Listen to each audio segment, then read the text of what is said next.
Imagine a state's economy as a complex machine. On a normal day, it runs smoothly. Gears turn, pistons fire, and commerce flows. But what happens when we subject that machine to an extreme stress test? A U.S. government shutdown is precisely that test. Many people believe a shutdown creates an economic crisis. That's a common misconception. The truth is more profound and far more revealing. A shutdown doesn't create the problem. It simply shines a powerful X-ray onto the economic body of a state, exposing the hairline fractures, the structural weaknesses, and the pre-existing conditions that have been there all along. A government shutdown does not create an economic crisis in these 10 states. It merely exposes the pre-existing critical flaws in their economic architecture that have made them dangerously dependent and vulnerable. Today, we are not just listing casualties of political gridlock. We are conducting an economic autopsy. We will count down from 10 to 1, not to rank misfortune, but to diagnose the 10 most dangerous structural flaws in the American economy that a shutdown brings to light. This is an investigation into the hidden vulnerabilities that threaten our nation's stability. Number 10. Arizona. The surface-level symptom in Arizona is obvious and immediate. When Washington shuts down, the state's multi-billion-dollar tourism industry takes a massive hit. With over 34,000 direct federal civilian employees and a total of over 96,000 workers whose jobs are tied to federal funding, the immediate shock is significant. But the chaos seen at the gates of the Grand Canyon is just a symptom of a much deeper economic flaw. The diagnosis for Arizona's economy is a classic case of gateway community dependence. This is an economic model where the prosperity of an entire region is tethered to a single, federally controlled asset. For decades, communities like Flagstaff, Tucson, and Page have built their entire economic ecosystems, hotels, restaurants, tour operators, and retail shops, around the magnetic pull of national parks. This strategy is highly profitable during times of stability, but it also represents a catastrophic failure of risk diversification. When the federal government, the sole operator of this main attraction, decides to lock the gates or reduce services, it doesn't just furlough a few park rangers. It effectively turns off the life support for the entire regional economy. The businesses in these gateway communities have no alternative driver of commerce. They are completely exposed to the whims of decisions made thousands of miles away. A shutdown reveals that this isn't a resilient, diversified economy. It's a high-risk venture that has wagered its entire future on the uninterrupted operation of a single, vulnerable entity. Number 9. Colorado. Diagnosis. The disconnected two-speed economy. In Colorado, a shutdown presents a tale of two vastly different crises unfolding simultaneously. On one hand, the state's high-tech corridor along the Front Range, home to federal research labs like NIST and NOAA, grinds to a halt. Over 41,000 federal employees are furloughed, and with them, a significant portion of the state's advanced research and development sector is frozen. On the other hand, in the mountain resort towns like Estes Park and Aspen, the tourism-dependent economies suffer as national parks become inaccessible and visitor confidence wanes. This is the primary symptom. The underlying economic flaw it exposes is a disconnected two-speed economy. Colorado essentially operates as two separate economic entities that coexist but do not effectively support one another in a crisis. The first is a modern, high-wage, federally funded knowledge economy concentrated in its urban centers. The second is a more fragile, seasonal, service-based economy scattered throughout its rural and mountain regions. A healthy, resilient economy would see these sectors providing a buffer for each other, but a shutdown reveals their fatal disconnect. The urban tech sector, heavily reliant on federal grants and contracts, cannot pivot to support the rest of the state because its primary client has disappeared. Simultaneously, the rural tourism sector cannot absorb the shock because its own customer base is also vanishing. Instead of one sector cushioning the blow for the other, they fall together. The shutdown proves that Colorado's two economic engines are not linked to the same powertrain, making the entire machine dangerously unstable under pressure. Number 8. Alabama. Diagnosis: the Golden Handcuffs Syndrome. When the federal government stops writing checks, the city of Huntsville, Alabama, feels it more than almost any other place in America. The state has over 41,000 federal civilian jobs, with a massive concentration in the aerospace and defense sectors surrounding NASA's Marshall Space Flight Center and the Redstone Arsenal. The immediate symptom of a shutdown is the near paralysis of this high-tech hub, but this paralysis reveals a more chronic underlying condition. The diagnosis for Alabama's economy is the Golden Handcuffs Syndrome. This is a classic economic phenomenon known as crowding out. For decades, the steady, lucrative, and high-prestige flow of federal dollars into Huntsville has created a powerful economic gravity well. It has attracted the best engineering talent, the most significant capital investment, and the sharpest entrepreneurial focus. While this has built a world-class aerospace hub, it has come at a cost. These golden handcuffs have inadvertently stifled the growth of a diverse, dynamic, and independent private sector. Why would a brilliant engineer risk starting a new tech company when a secure, high-paying job with a NASA contractor is available? Why would local venture capital invest in unproven startups when there are billions to be made from stable government contracts? The result is an economy that is incredibly strong in one specific area but underdeveloped in many others. A shutdown simply exposes this reality. When the federal spigot is turned off, there is no robust, independent private sector ready to pick up the slack. The decades of federal nourishment have, paradoxically, weakened the economy's natural immune system and its ability to survive on its own. Number 7. West Virginia, diagnosis, legacy dependence. In West Virginia, the pain of a government shutdown is not just about the furlough of over 17,000 federal employees. The real vulnerability lies in the state's profound reliance on federal transfer payments, such as Medicaid, Social Security, and various income support programs. These programs are not just a part of the budget, they are a fundamental component of personal income for a significant portion of the population. This extreme sensitivity to federal payment delays is the symptom. The diagnosis is a deep-seated economic flaw known as legacy dependence.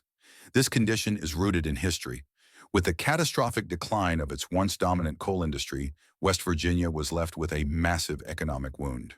Instead of that wound being healed by the growth of a new, self-sustaining industry, it was largely treated with the pain relief of federal aid.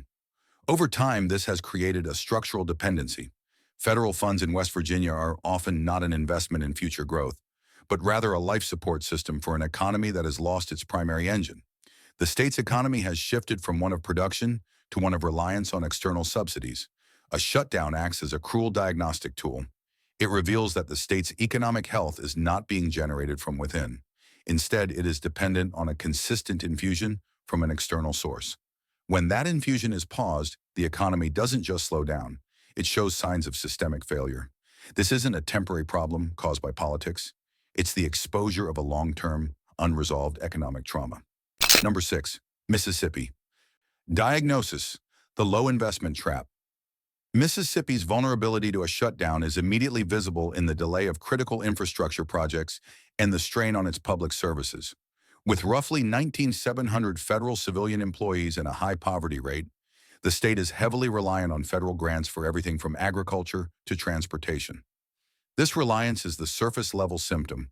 The underlying economic flaw is a vicious cycle known as the low investment trap. This trap works in a circular, self-reinforcing way. Historically, a chronic lack of private investment in high-wage industries, education, and modern infrastructure has made the state less attractive to major corporations and entrepreneurs. With a less dynamic private sector, federal spending, through military bases, Army Corps of Engineers projects, and agricultural subsidies, becomes one of the only large-scale, reliable sources of capital injection into the economy. This heavy reliance on federal funds, in turn, creates less urgency to enact the bold, structural reforms needed to attract private investment. The result is an economy that is perpetually waiting for external funding rather than generating its own sustainable growth cycle. It's a trap because escaping it requires a massive influx of private capital, but the conditions of the economy make it difficult to attract that very capital. A government shutdown simply exposes the danger of this model. When the external funding source is cut off, the state's economy doesn't have a strong internal engine to fall back on. It reveals a foundational weakness, the inability to generate its own momentum without a push from Washington. Number 5. Hawaii. Diagnosis: the isolated system flaw. In Hawaii, a government shutdown triggers a crisis on two fronts. The state's massive military presence, its single largest economic driver, is thrown into uncertainty. At the same time, its second largest driver, tourism, is damaged as national parks and monuments face closures. With over 24,000 direct federal employees and a total economic footprint affecting nearly 50,000 people, the impact is severe, especially given the state's high cost of living. This dual-front crisis is the symptom. The diagnosis is a unique and dangerous economic condition, the isolated system flaw. Hawaii's vulnerability is a deadly combination of geographic isolation and extreme economic concentration. Unlike a mainland state, which can buffer an economic shock through trade and commerce with its neighbors, Hawaii is a closed ecosystem. Its economy is built on a two-legged stool, the military and tourism. Crucially, both of these legs are highly sensitive to decisions made by the federal government. When a shutdown occurs, it doesn't just weaken one leg of the stool, it attacks both simultaneously. The military's civilian operations are disrupted, and the tourism industry, which relies on federally managed parks and airports, is also hit. There is no plan B. There is no neighboring state's economy to lean on. The geographic isolation amplifies the economic isolation. A shutdown demonstrates that when your economy is a remote island, dependent on a single distant benefactor, any interruption in that relationship is not just a problem, it's an existential threat. Number 4. Alaska. Diagnosis: the landlord economy. Alaska holds the title for receiving the most federal dollars per capita in the nation. While it has just over 11,000 federal employees, the government's influence here is absolute. The immediate symptom of a shutdown is the halting of permits for resource extraction, the suspension of fisheries management, and the disruption of essential transportation grants. This widespread paralysis points to a fundamental structural flaw. The diagnosis for Alaska is that it operates as a landlord economy. In this economic model, the federal government is not just a benefactor, it is the primary landlord. Washington owns and controls over 60% of all land in Alaska. This isn't a passive ownership. It means that nearly every major economic activity in the state, from oil drilling and mining to logging, fishing, and tourism, requires a lease, a permit, or direct oversight from the federal landlord. This creates a profound structural dependency. The private sector is not a free agent. It is a tenant. It cannot make major moves without the landlord's permission. A government shutdown in this context is the equivalent of the landlord locking the office doors. Suddenly, no permits can be issued, no inspections can be done, and no new projects can be approved. The entire economic engine of the state is beholden to the landlord's administrative capacity. The shutdown exposes that Alaska's economy lacks true autonomy. Its prosperity is fundamentally contingent on the goodwill and operational stability of its largest landowner, revealing a deep-seated vulnerability that is written into the very map of the state. We are now about to enter the top 3 most critical economic diagnoses. These are states where the economic architecture is so fragile that even a brief political tremor in Washington can cause a systemic collapse. Before we dissect the flaw at number 3, if you appreciate this level of in-depth economic analysis, take a moment to subscribe to our channel. In our next video, we will expose the 3 states that have successfully diversified their economies to become nearly immune to federal shutdowns. Now for the state with the 3rd most dangerous economic flaw. Number 3. New Mexico. Diagnosis: the enclave economy. The immediate pain of a shutdown in New Mexico is concentrated with laser-like intensity. With roughly 22,700 federal employees, the state's economy is dominated by 2 massive federal installations, Los Alamos and Sandia National Laboratories. When these labs are impacted, the economies of cities like Santa Fe and Albuquerque are thrown into turmoil. This intense, localized pain is the symptom. The diagnosis of the state's underlying condition is that of an enclave economy. This flaw is subtle but dangerous. New Mexico's high-tech, high-wage national labs operate as prosperous economic islands, or enclaves, within a much larger sea of a lower-wage, less developed state economy. In a healthy system, these centers of excellence would create a powerful spillover effect, seeding new private companies, nurturing a local supply chain, and lifting the entire state's economy. But in New Mexico, this spillover has been weak. The labs are insular. They are economic fortresses that have very little organic connection to the broader economy around them. A government shutdown exposes this disconnect with brutal clarity. When the funding for these enclaves is cut, their prosperity vanishes. And because there was no meaningful economic integration with the rest of the state, there is nothing to fall back on. The surrounding desert, so to speak, has not been irrigated by the wealth of the oasis. The shutdown proves that having world-class institutions is not enough. Without a strategy to spread that wealth and innovation, a state is left with a fragile model of isolated prosperity, vulnerable to collapse the moment its external support is removed. Number 2. Maryland. Diagnosis: the monoculture economy. The sheer scale of Maryland's federal workforce is breathtaking.